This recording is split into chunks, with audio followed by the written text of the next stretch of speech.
Hey, Atlas.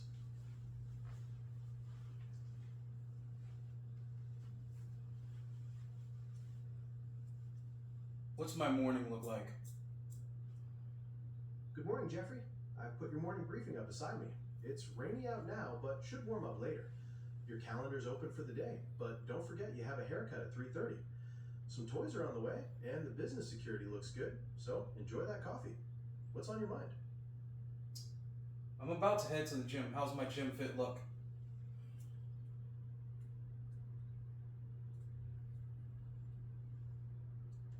That's a solid practical gym outfit. The earth tone t-shirt pairs well with the navy shorts, creating a nice classic color combo. Looks comfortable and functional for a workout. Ready for the gym. Awesome. I see I have an Amazon shipment coming in. What's in it? You've got two things coming: the Cannakit Raspberry Pi 4 and the Pi Sugar 3 Plus. Looks like some tinkering is on the horizon. Oh, that sounds good. I see I have an email from Microsoft. What was that about? That was from Entra ID Protection, giving you the weekly digest for Kinetic Analytics. Good news there: zero new risky users last week. Anything else you want to check on? Awesome. No, looks good. All right, go ahead, turn off Atlas.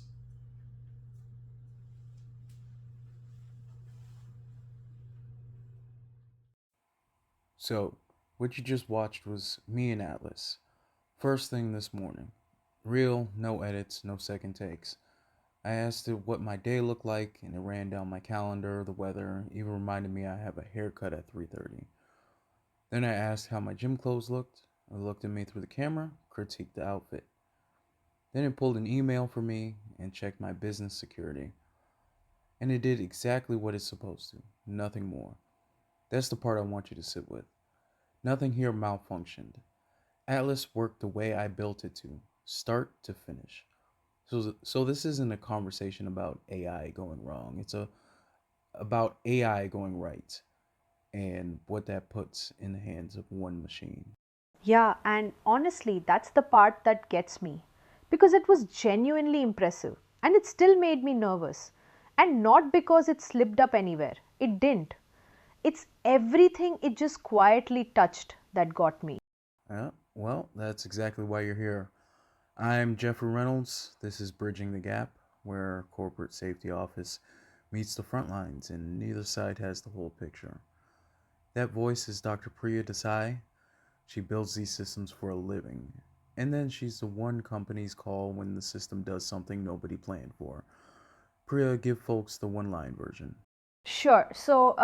I spent years building machine learning models in places where if you got it wrong, somebody got hurt or somebody got sued. And now I mostly help companies put AI in without blowing themselves up on it. You know, data leaks, confident wrong answers, people trusting the thing way too fast. Say more about that. You watched the whole thing. Give me the expert read on what Atlas just reached into. Okay, so just count it up. In about 90 seconds, it was into your calendar, it read an email, it pulled your business security, the actual identity logs, and it used the camera to recognize you and tell you about your own clothes.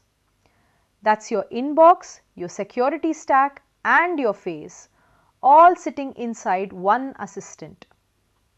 And the part people don't sit with is the exact same reach that makes Atlas that useful is what makes it dangerous. Not because it misbehaves, because of everything it could touch if it ever did, or if it got breached, or if somebody who isn't you ever got the wheel. That's a privacy problem and a power problem before it's anything else. That's the paradox, and exactly why I wanted you here. The reach is the whole point of Atlas, and the reach is the whole risk. Cards on the table, here's where I stand. I built Atlas, I use it every single day. It makes me faster and honestly sharper. It is the best tool I have ever had my hands on, and is also the most dangerous thing we have handed working people in a long time. The access you just described is the first piece of that, and we will come back to who controls all of it. But the tool itself has three behaviors that bite on top of the reach. It hallucinates sometimes, not Alice, but AIs are generally known to hallucinate. It acts erratic, and people can lean on it like a crutch until they can't walk without it. And those three, they are not the same problem. Which is the thing almost everybody gets wrong? Pull them apart for me. Okay, so hallucination is when it just invents something and hands it to you with total confidence. Erratic is when you give it nearly the same thing twice and you get two different answers. And the crutch part, that one's on us. That's a people problem, not a machine problem. Three different fixes too, which is why lumping them together gets you nowhere. Let's start where this is actually going, because I think a lot of people still picture a chatbot in a box. That's not what I built. No, and that's the whole shift. The thing everybody's been typing into for the last couple of years, it answers one question and then it stops. What you showed me is an agent. It makes a plan, it takes steps, it uses tools, it looks at what it did and it adjusts. It's the difference between asking somebody for directions and handing them the keys. That's the part I built for on purpose. I didn't want a thing that just answers. I wanted a thing that gets better at my actual work the more of it does. So it's iterative. It keeps track of what worked and tunes its own approach, and this is the important one. It flags when it isn't sure instead of just guessing. And see that the flagging when it's unsure, that's the part most people skip entirely and it's the part that matters most. Because an agent that acts on its own is more useful and more dangerous in the same breath. More autonomy just means more places for it to go wrong while nobody is watching. So, how do you keep an agent from running off a cliff? That's the fear, right? The thing that acts on its own and does something dumb at scale. Right. So the honest answer is you put a fence around the stuff you can't take back. The agent can draft, sort, analyze all day long. But the actions there's no undo on. Sending the thing, deleting the thing, signing the thing. Those need a human hand on them. You let it be fast where fast is cheap and you slow it down where a mistake is expensive. That's exactly how mine is wired. It'll do 100 things on its own, but the second it wants to do something I can't reverse, it stops and asks. Which is the perfect handoff to what I actually wanted to get into. Where this goes wrong out there in the real world. Three pieces because I watch companies trip on all three in order. Okay, let's do it. Number one, data. We start there because it's the one nobody wants to talk about. Because it's boring. And because it's the one that actually burns you. Look, everybody obsesses over which model is the smartest. The boring truth is, almost every mess I get called into is a data problem, not a model problem. Somebody pointed a shiny new tool at the entire company's files with no controls, and now anyone who asks the right question gets back things they were never supposed to see. Yeah, I've watched that happen. Crew lead asks the assistant something completely ordinary and it cheerfully hands back a piece of somebody's medical file or the margins on a job it had no business touching. Right, and here's the thing, the model didn't do anything wrong in that story. It did exactly what it was told. The failure was that somebody wired it into everything and locked down nothing. So, what does lockdown actually look like in plain terms? In plain terms, the tool only ever sees what the person using it is already allowed to see, nothing more. You'd never hand a brand new hire the keys to payroll and everyone's medical records on day one. So don't hand them to the AI either. If your data isn't governed before the AI shows up, all the AI does is make the mess faster and more polite. Rule 1, lock the data down before you ever plug the smart thing in. Number two, and this is the one that gets me heated, most of what is getting sold right now as artificial intelligence is a general chatbot just in a fancy dress. You're not wrong. But say what you actually mean by that. I mean, somebody took a general purpose chatbot, the same one a kid uses for a book report, wrapped a logo around it, called it a crazy name, and is charging industrial money for it. No grounding in your world, no real understanding of the work. It's just a fancy wrapper. And okay, to be fair, a wrapper isn't automatically a scam. The real question is whether there's anything underneath it. Actual grounding in your data, real guardrails, something that genuinely knows your domain. But a lot of the time you scratch it and yeah, it's just the same chatbot everybody else has underneath. So, how is a buyer supposed to tell the difference? They're all using the same 5 words on the website. Ask it something only an expert in your field would get right, something with a trap in it. A real system grounded in your world. It'll catch the trap or it'll tell you it isn't sure. The fancy dress will answer smoothly and confidently, and wrong. Confidence is not the tell. Knowing what it doesn't know, that's the tell. Well, here's where it gets personal for me. Half the safety platforms out there now claim they will generate a root cause analysis for you. Push a button, out comes the why. I personally filed a patent on doing exactly that with AI, a narrative root cause analysis, automated, tied straight into the regulatory side. It's patent pending, and it's mine. So when I watch a tool claim it, I know precisely how hard that problem is, and I know why most of them are not actually doing it. Again, a chatbot in a fancy dress. So, what are they doing instead? They're having the chatbot write something that reads like a root cause analysis. It's fluent, it's confident, and is frequently wrong in a way a tired manager will never catch at 4 in the afternoon, trying to wrap up an investigation. And that's the hallucination problem wearing a tie. In a chatbot, a made up answer is annoying. In a root cause analysis, a made up cause means you go fix the wrong thing and the real hazard is still sitting right there waiting. Confident and wrong is so much worse than just wrong. That is the whole danger in one sentence. It is never unsure. It hands you the wrong answer in the same steady voice it uses for a right one. And I've seen the small version of this too, the one nobody clips for a highlight reel. It'll invent a regulation, cite you a code section, chapter, and verse, sounds completely real, and it does not exist. A new hire copies that into a report, and now there's a made up rule living in your safety file. I've caught that same exact thing. A clean citation to a part number that was never written, uh, and the erratic part stacks right on top.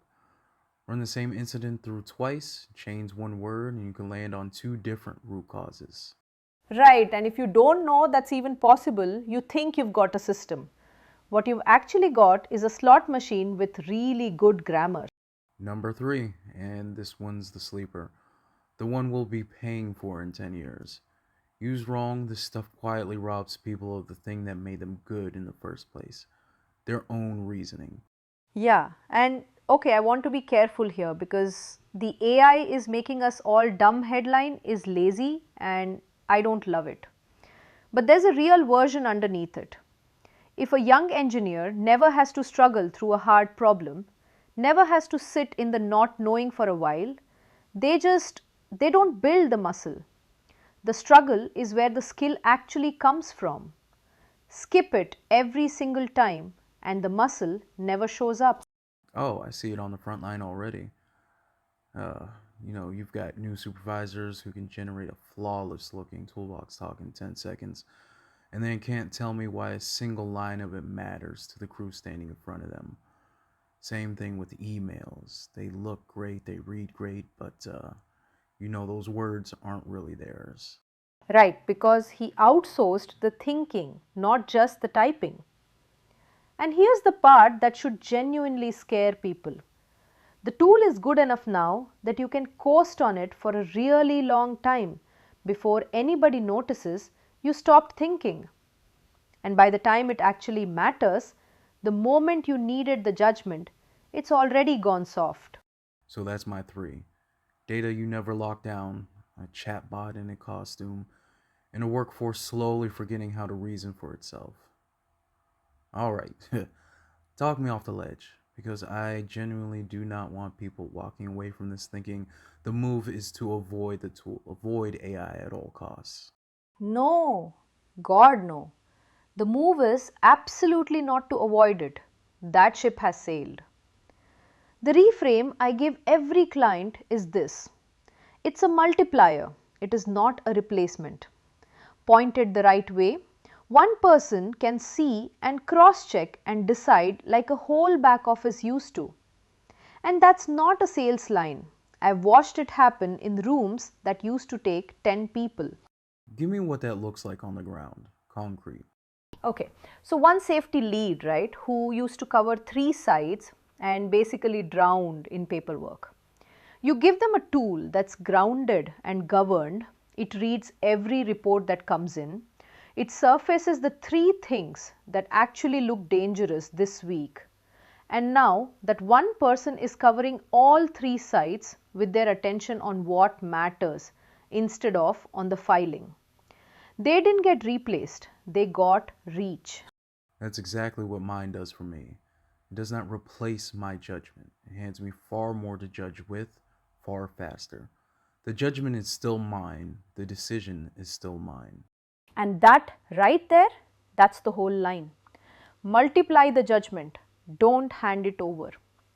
The second the tool is doing your thinking for you instead of feeding your thinking, you've lost the ability to check it. And that's the moment it owns you instead of you owning it. So, how do you keep it on the right side of that line? The practical version, the one a manager can use Monday morning. Okay, a few things. 1. A human stays the decider, always. The AI drafts, the human signs. 2. You let them check each other. The AI catches your blind spots, you catch its confident nonsense. Neither one trusts the other one blind. That's three. You lock the data down, like you said up top. Lock the data down. And 4, the one everybody skips. You keep using your own brain on purpose. Make people show their reasoning sometimes with the tool turned off. Not because the tool is bad, but because you cannot afford to let the skill rot. You keep it sharp the same way you keep anything sharp. You use it. That's the part that maps cleanest onto my world. We don't stop running drills just because we bought better equipment. The equipment never excuses the crew from knowing the job cold. Exactly that. The tool raises your ceiling. It does not get to lower your floor. One last thing. I ask everybody this. Somebody's standing up a new AI tool at their company tomorrow morning. One sentence. What do you tell them? Govern your data before you plug in anything, and make sure there's still a human in the building who can do the job without it. Because the day nobody can do the work unaided is the day you stop owning your own operation. Mine is shorter. It's a power tool, not an autopilot. Respect it like one. Okay, that's better than mine. Dr. Priya Desai, thank you. This is the conversation I've wanted to have out loud for about a year now. Thanks for having me. And honestly, Atlas is slick. Lock your data down. A multiplier, not a crutch. Use it like one. I'm Jeffrey Reynolds. Thanks for listening. We'll see you next time.